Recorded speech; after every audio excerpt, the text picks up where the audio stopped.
Assalamualaikum warahmatullahi wabarakatuh and hi. In this video, my group members and I will be presenting to you about the Islamic civilization and the role played by women in the Islamic civilization. My name is Amir and these are the name of my group members, starting with Asya, Balkis, Laila and Afrina.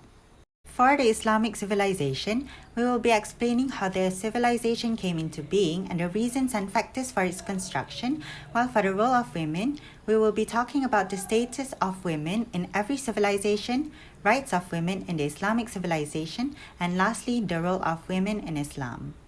Now let's move on to the introduction. So what is civilization? One of the many definitions for civilization is the advanced state of a human society which contains highly developed forms of government, culture, industry, and common social norms. All civilizations have certain shared characteristics such as large population centers, monumental architecture and unique art styles, shared communication strategies, systems for administering territories, a complex division of labor, and the division of people into social and economic classes. However, the Islamic civilization holds a unique position due to its unique characteristics that makes it very easy to be distinguished from other civilizations. The history of Islamic civilization spans centuries, with many men and women being the reasons for its success. The emergence of the Islamic civilization and its reasons, as well as the contributions of Muslim women towards the emergence, will be discussed further by my group members. Assalamualaikum warahmatullahi wabarakatuh. My name is Asya binti Amin. My metric number is 2013726, and I will be presenting on how Islamic civilization came to be. So let us first dive into the timeline of Islam, where it all begins with the revelation sent down by Allah through the angel Gabriel to Muhammad ﷺ, where he was also being taught how to read by the angel himself. And after that event, the journey of Da'wah began from Mecca for 13 years, where the Prophet started in secrecy with his relatives, close friends, and slaves. For 3 years until after the 4th year, the Prophet began to gradually preaching in public and outside of Mecca after the 10th year.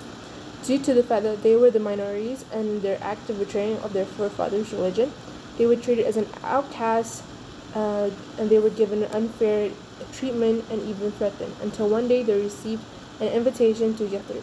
The journey to Yathrib was known as the Hijrah, and there the Prophet was elected unanimously as the leader, and they managed to establish the first Islamic state with proper laws and legislation. There, non-Muslims were treated fairly and given equal rights.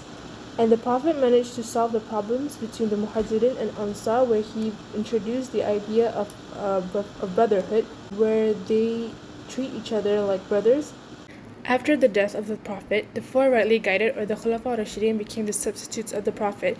And there are four caliphs, which are Abu Bakr as-Siddiq, Umar ibn Khattab, Uthman bin Affan, and Ali ibn Talib. During the time of these four caliphs, the great achievements were made, such as the preservation of the Quran, the recitation of the Quran, which one of the main reasons was the issue of different ways of reciting the Quranic verses, due to the expansion of the empire and the variation of lingual background. A new standardized copy of the Quran was made and sent out to each area and had various older versions burned to ensure the method of Quranic recitation is similar. And this copy was later named as Mushaf Uthmani, and it is still used until this very day. And why it's called Mushaf Uthmani? Because the recension of the Quran was done during the time of Uthman. And also during the time of Umar, land administration was formed to deal with land issues such as public lands are for government properties. Lands that are obtained through wars cannot simply be taken except by properly purchasing the land. No more land grabs and substituting it with land tax and etc. An Islamic calendar based on the lunar system was established and used the date of the Hijrah, or the migration of the Muslims, as the start of the calendar, hence the name Hijri calendar. And also education was vital to Umar, and he had sent teachers all over the states and regions to teach his people to be able to recite the Quran, while the teacher is rewarded handsomely, and the numbers of Islamic institutions and religious buildings had increased to encourage the people to gain knowledge in many parts, including the martial arts. After the four rightly guided caliphs, there is the Islamic empires, which is Umayyad Caliphate, Abbasid Caliphate, and Ottoman Empire, which during their times there were many contributions made in many aspects, such as the science stream, where medical and chemistry and also astronomy face progressive developments, and also mathematics in terms of algebra, paper, agriculture, and gunpowder. Before we move on to reasons and factors, we must first comprehend the main cores of Islamic civilization. Firstly, it is based on the Tawhid, which is the belief that there is only one God and that He is the sole purpose and the only one that deserves to be worshipped. The Islamic leaders of the past have made it their life's purpose to lead in the path of God and for the sake of religion. Secondly, universality, which is the idea that Islam is a holistic and inclusive religion. Each person is created equal and should be treated equally. Thirdly is the moderate rationalism, where Islam emphasizes on opposing any sort of extremism and living the balanced life where things are not too less or too much. Next is tolerance. Islam is often seen as conservative and intolerable religion with closed-minded people that cannot live harmoniously with others as claimed by the liberalists, as tolerance is an essential value of liberalism. However, in Islam, tolerance is deemed important and have been proven many times throughout history that Muslims and non-Muslims can in fact coexist, such as the people of Medina. Finally, integrated and balanced civilization. According to the Western ideology, secularists believe that integration between worldly religious matters should not happen as it does not create any correlation. On the contrary, in Islamic civilization, such as integration is not viewed in such a way. Faith is often integrated with state matter, and there is no such conflict between religious revelations with science. Instead, scientific discoveries are often supported by Quranic verses. That is all from me. Thank you. Assalamualaikum warahmatullahi wabarakatuh. My name is Balkis binti Jusni with metric number 2011474, and I'll be discussing the part of reason and factors of construction of Islamic civilization. I divided the discussion into two parts, medieval era and modern era.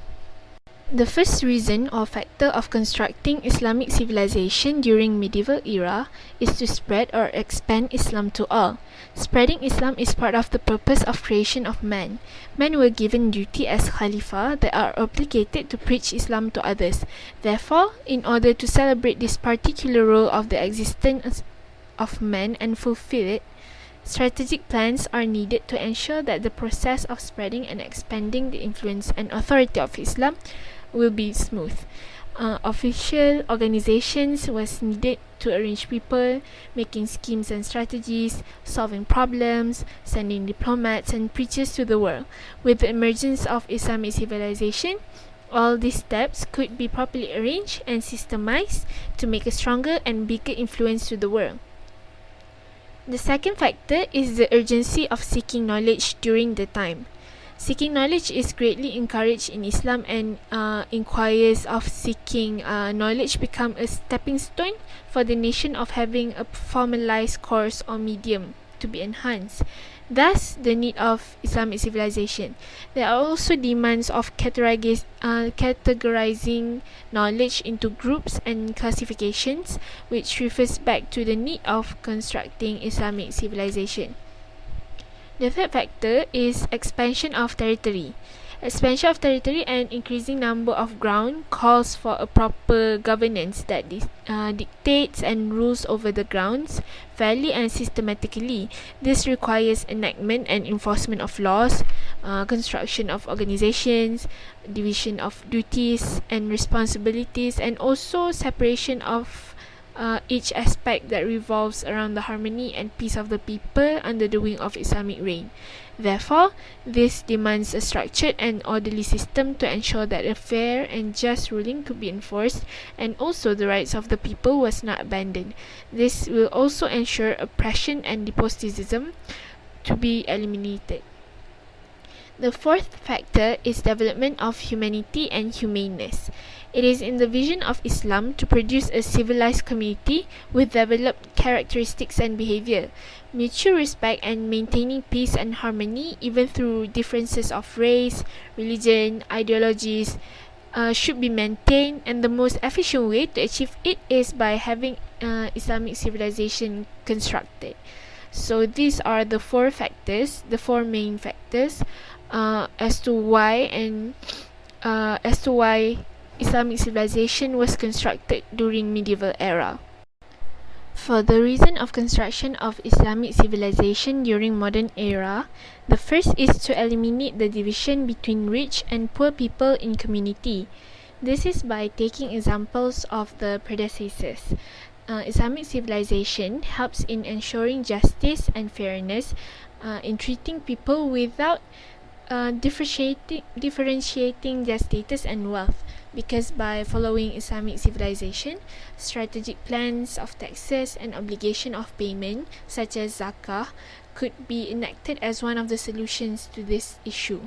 And this particular enactment was only made possible through the whole Islamic governance by having a structured plan and rules that envelops all of the Islamic grounds, which only comes with the construction of the Islamic civilization. The second reason is because of the advancement of education and knowledge. The effects of westernized modernization caused the classification and categorization of the fields of studies to be extremely separated, particularly in the subject of religious studies with the scientific studies.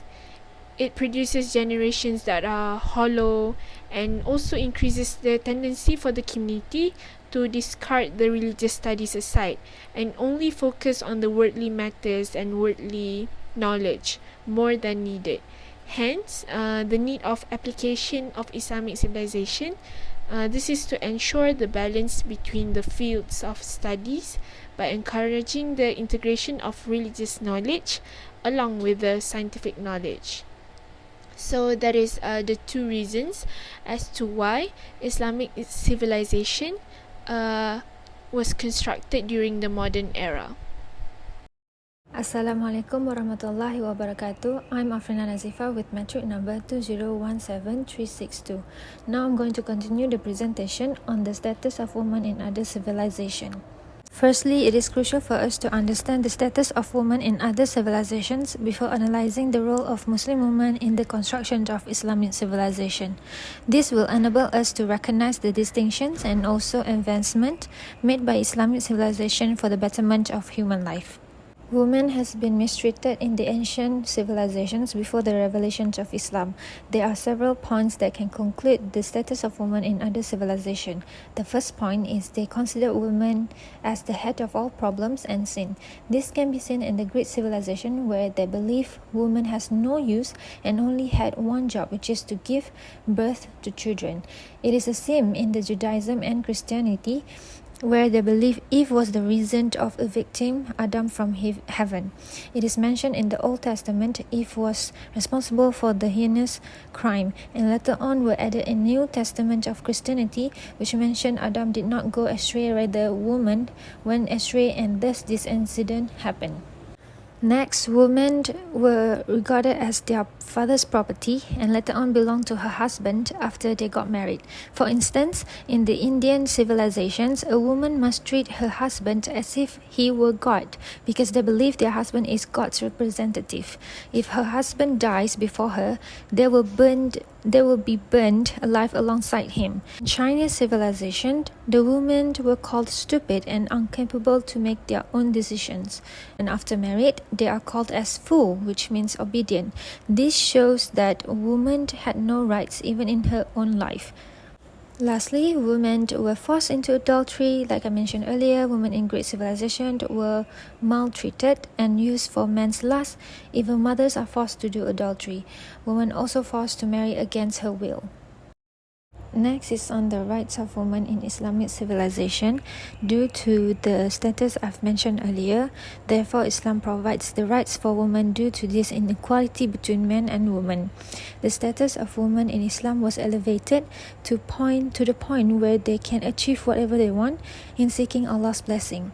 The three rights gained by women in Islam are Sharia rights, political rights, and financial and also economic rights. In Sharia rights, the opinions of women are very important. It is obligatory to seek for her consent on marriage and even divorce. Islam also equalizes the punishment between men and women to show that this religion gives punishment not based on gender. Next, women were allowed to involve in politics. They get to play their role in the politics, for example, like Madam Rizna Sutna, the first female ruler in South Asia. She successfully shows that women can also be a ruler. Moreover, women also have the right to advise the ruler and participate in jihad. In the financial and economic rights, women have sole right of their own possessions, which is completely opposite before. Before, a woman's possessions became her husband's when they got married. Luckily, Islam said that man has no right to interfere in anything on her possessions. A Muslim woman can perform any financial and economic affairs. She has the right to sell, purchase, donate, lease, or entrepreneurship. Assalamualaikum, my name is Laila Najwa binti Sarudi with the metric number of 2015634, and I'll be presenting about the role of women in Islam. As for the role of women in Islamic civilization, the notion that women should not be allowed to lead a group of people is no longer valid in this present period. Numerous women have served as role models in Islam throughout its history. Sumayyah, who was among the few individuals to be martyred while doing her hardest to protect the noble name of Islam, and Nusaybah, who endured serious wounds while fighting in the War of Ridda during the reign of Abu Bakr, are two examples that support this assertion. To put it another way, in this modern period, women's role differ depending on the demands of time. To start with a smaller scope, the role of women can first be explained in terms of her duties in families, as it is considered as the foundation of the society. As stated in Allah's saying in Surah An-Nisa verse 34, men are the protectors and maintainers of women. However, this should not be interpreted to encompass that men are given the authority to lead women in general. Instead, it can be explained as a condition that is limited to just the family and only concerns the husband and wife connection.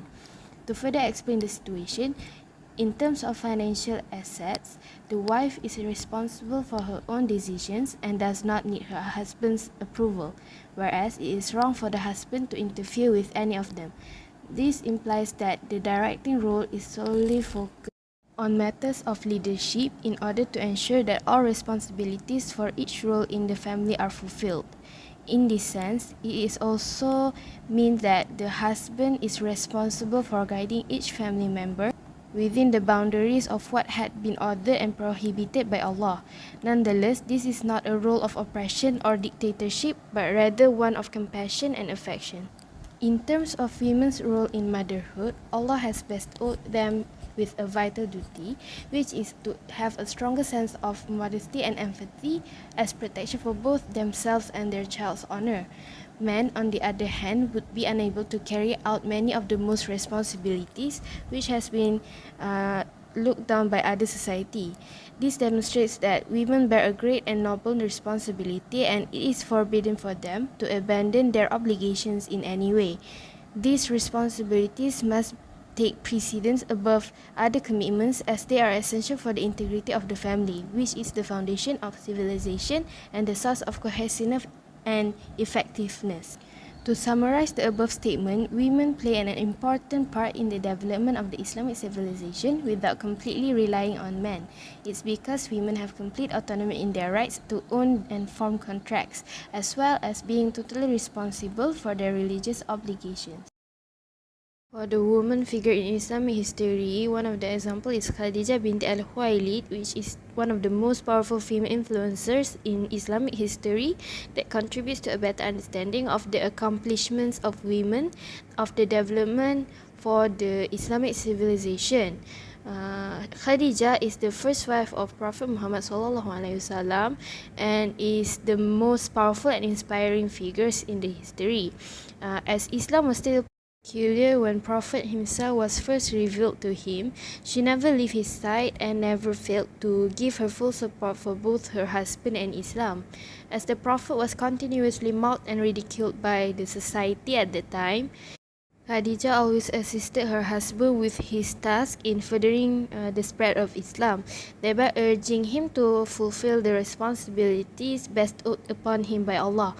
She was also a competent merchant and entrepreneur who was capable of conducting her own financial activities across the region as an independent woman. As a result, she is capable of providing financial assistance throughout the mission of spreading Islam by spending some of her own money to feed the Muslim community and ransom Muslim captives. She also never failed to help the Prophet in any manner she could, and she continued to do so until her very last breath, even during some of the most difficult days of early Islam. The second influential Muslim woman in Islamic civilization is Aisha binti Abu Bakr. She is the third and youngest wife of Prophet Muhammad. She is known for her capabilities in intelligence and memory. She is also one of the reliable hadith narrators, and because of her intelligence, she has made significant contribution to the development of Islam through her scholarly intellect. Some of her contributions are verbal texts of Islam were transcribed into written form over time.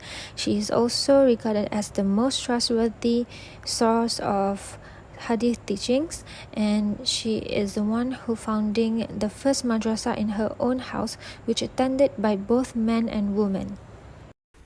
In conclusion, it is very clear that Islam was destined to become a world religion and create a global civilization.